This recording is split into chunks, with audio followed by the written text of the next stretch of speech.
Emeju était le genre d'homme que l'on ne voudrait pas croiser un soir au hasard. Il se disputait avec son père, avec les commerçants du marché, avec les agriculteurs dans les champs, et même avec le roi lui-même. Pourquoi devrais-je acheter un terrain alors que la terre est gratuite? Demanda un jour Emeju au roi. Le roi fronça les sourcils. Parce que c'est la loi. Emeju ricana. Donc, vous voulez dire que si j'arrive à la rivière et que je puise de l'eau, je devrais payer parce qu'elle vous appartient? Les gardes du roi saisirent leurs lances, mais le roi poussa simplement un soupir. Laissez-le. Si Emeju ne se dispute pas, alors le soleil ne se lèvera pas demain. Un jour, tu te disputeras avec un arbre, grognait souvent son père, et en effet, Emeju avait déjà été surpris en train de crier après un manguier, affirmant qu'il était injuste que certaines mangues mûrissent plus vite que d'autres. Il n'y avait personne dans tout le village d'Oshupa qui ne connaissait pas Emeju. Si vous demandiez à n'importe quel homme, femme ou enfant à son sujet, il secouerait de la tête et dirait « Celui-là, Emeju, il peut se disputer pour toute l'Afrique. » Emeju n'était pas seulement un bavard, c'était un homme qui remettait tout en question. Un matin, les anciens du village étaient assis sous le grand Iroko, savourant leur vin de palme. Emeju s'approcha d'eux, les bras croisés, les yeux pleins de malice.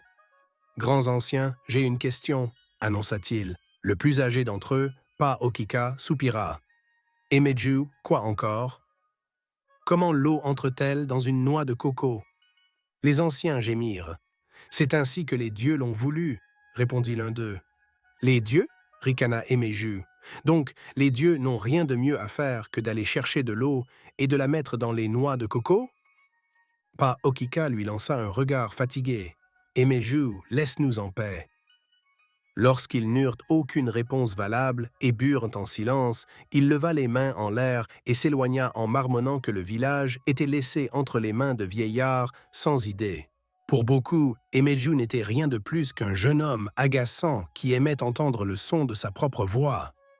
Mais ce que personne ne réalisait, c'était que sa curiosité allait un jour les sauver tous.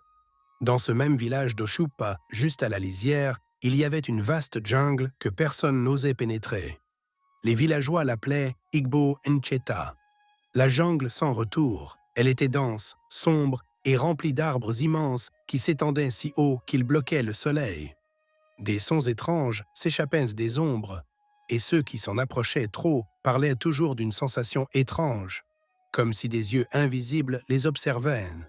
Mais surtout, les gens qui entraient dans cette jungle n'en revenaient jamais. Les villageois murmuraient qu'elle était maudite. Certains croyaient que des esprits y vivaient, se nourrissant de quiconque avait l'imprudence d'y pénétrer. D'autres disaient que des bêtes sauvages rôdaient dans ces profondeurs, affamées de chair humaine. Emeju, bien sûr, ne croyait pas aux rumeurs. Et si quelque chose de précieux s'y trouvait, demanda-t-il un soir à ses amis Ojo et Kelechi.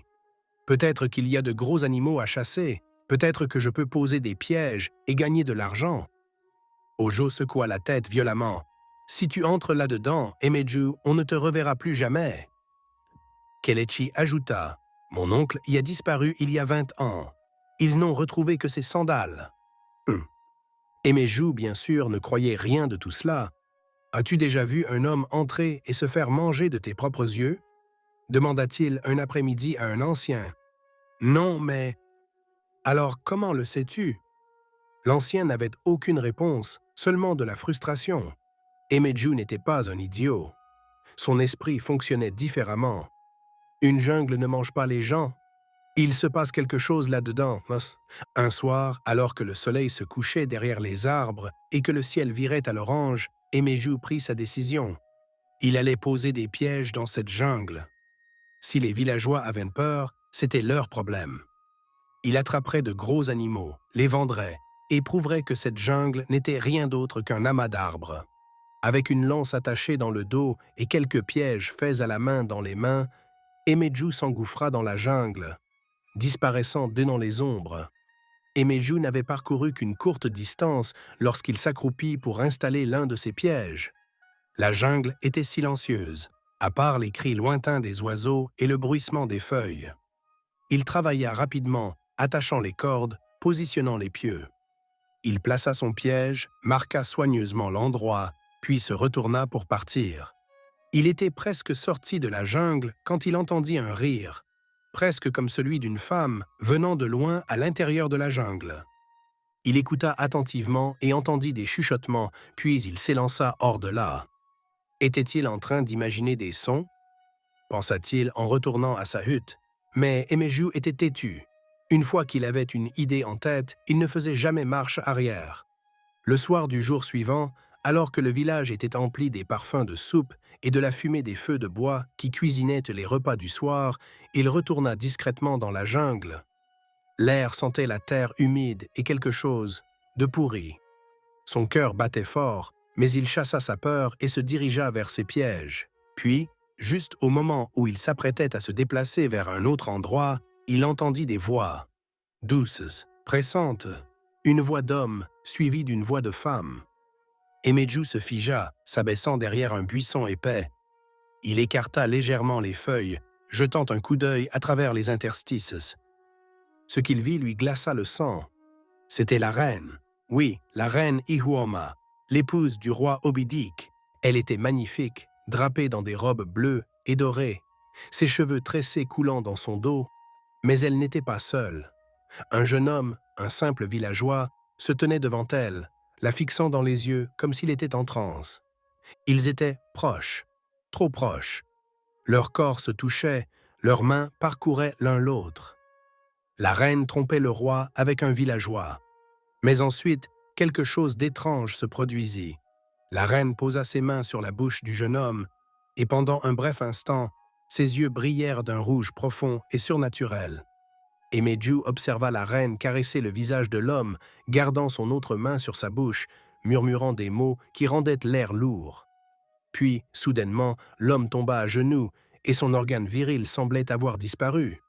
Emeju faillit crier en voyant avec horreur le corps de l'homme devenir pâle et sans vie, avant de s'effondrer sur le sol. La reine poussa un léger soupir, comme si elle venait de prendre une grande bouffée d'air frais.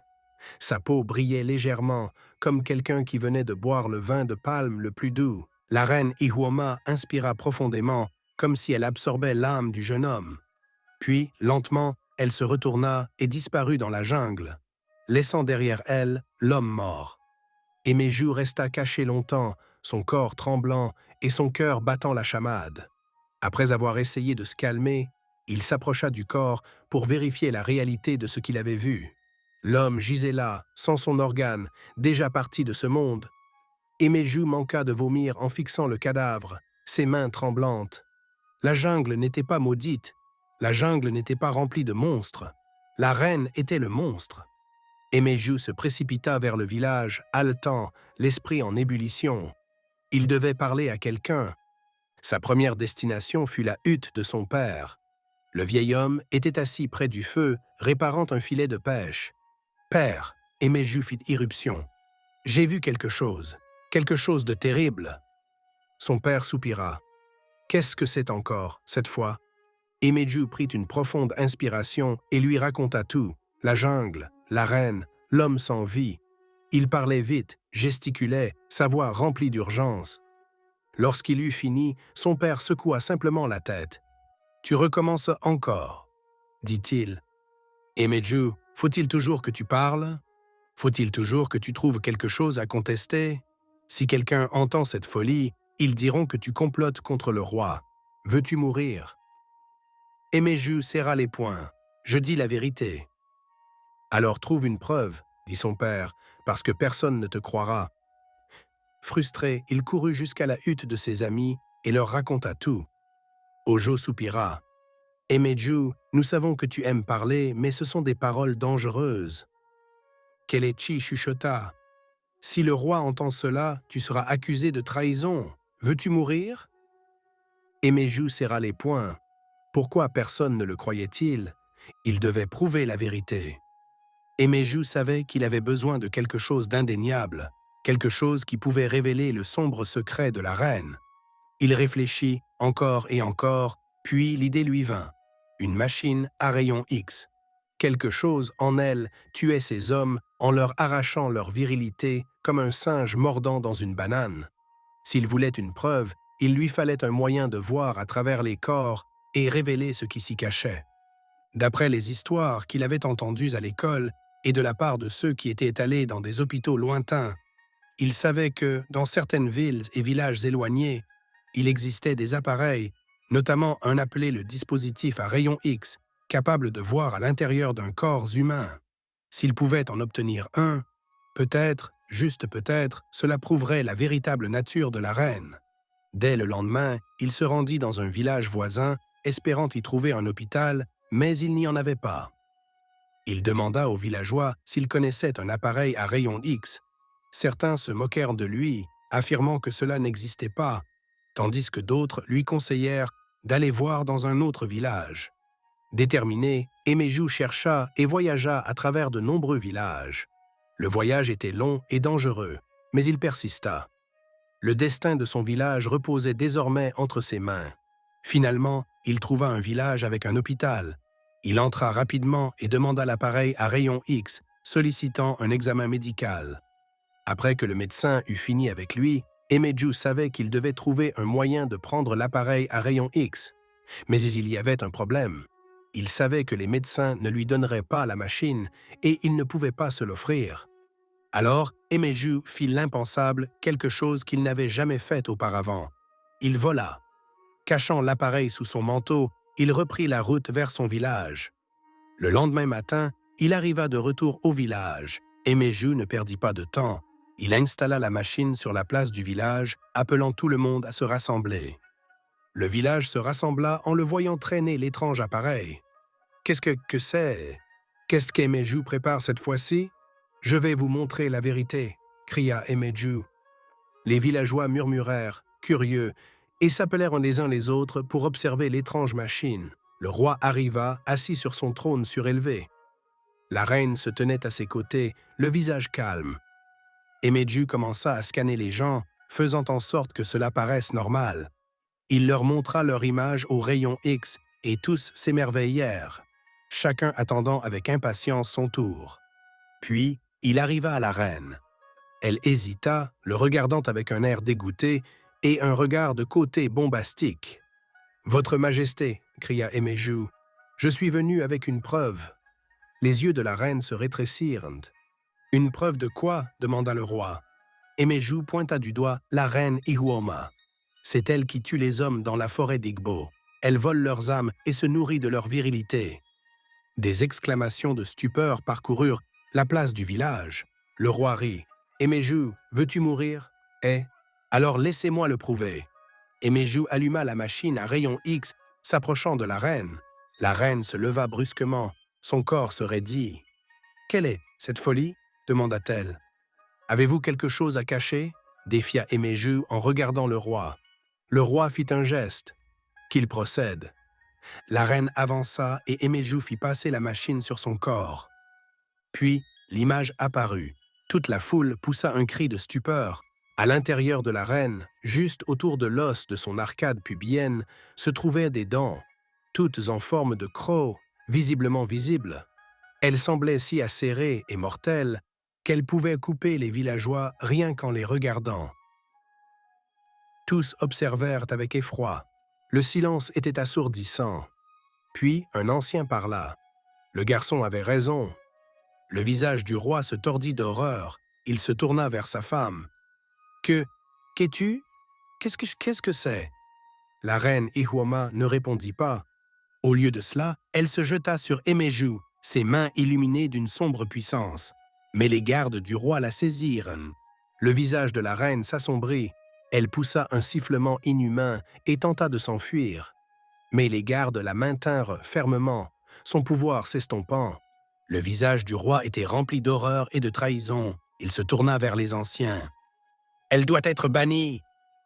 Et aussitôt, la reine fut bannie et chassée du village. Les villageois disparus furent vengés, et les mystères de la jungle interdite furent résolus. Pour la première fois de sa vie, le village ne considéra pas Emeju comme un simple fauteur de troubles. Ils l'appelèrent un héros. Même si Emeju ne cessait toujours pas d'argumenter et de parler, les villageois l'acceptèrent. Désormais, lorsqu'il parlait, les gens écoutaient et observaient. Cependant, après que le village d'Oshupa ait été libéré et délivré, quelque chose, affamé de vengeance et ressemblant encore à une banane, rôdait toujours dans les buissons à l'extérieur du village. La reine Ihuoma errait dans la forêt, attendant le moment parfait pour frapper son ennemi juré, Emeju.